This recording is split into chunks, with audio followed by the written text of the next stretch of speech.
Please సాంసరావు.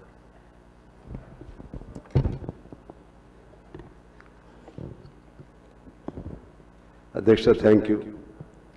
ఈ private యూనివర్సిటీస్కి సంబంధించి టోటల్గా విద్యా విధానమే ఈ మధ్యకాలంలో టోటల్గా ప్రైవేటైజ్ చేయడానికి ప్రయత్నాలు జరుగుతున్నాయి, అటు కేంద్ర స్థాయిలో కానీ రాష్ట్ర స్థాయిలో కానీ. అలాగే ఫారెన్ యూనివర్సిటీస్ కూడా ప్రవేశ ద్వారాలు తెరుస్తూ ఉన్నారు. చివరికి సామాన్యుడికి చదువు అందని పరిస్థితులు వస్తున్నాయి. స్కూల్సే కాదు, స్కూల్సే కష్టం అవుతున్నాయి.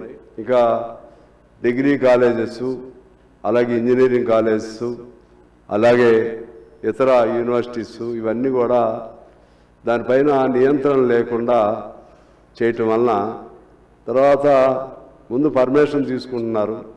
దాన్ని ఒక ఇండిపెండెంట్ యూనివర్సిటీ పేరుతో పర్మిషన్ తీసుకుని నియమ నిబంధనలు ప్రభుత్వం పాటించట్లేదు, వారి పద్ధతిలో వారు చేస్తున్నారు. పిల్లలు వాళ్ళని హయ్యెస్ట్ ఫీజెస్తో వాళ్ళని స్క్వీజ్ చేస్తూ ఉన్నారు.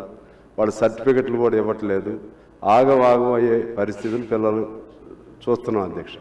ఎందుకంటే మా దగ్గర చాలామంది వస్తారు, మా సర్టిఫికెట్స్ ఇప్పించండి అని, ఇటు డిగ్రీ కాలేజెస్లో కానీ లేకపోతే యూనివర్సిటీస్, ప్రైవేట్ యూనివర్సిటీస్లో కానీ.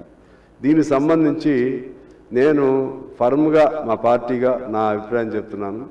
ఇప్పుడు ఉన్న మేరకు ఉన్నాయి.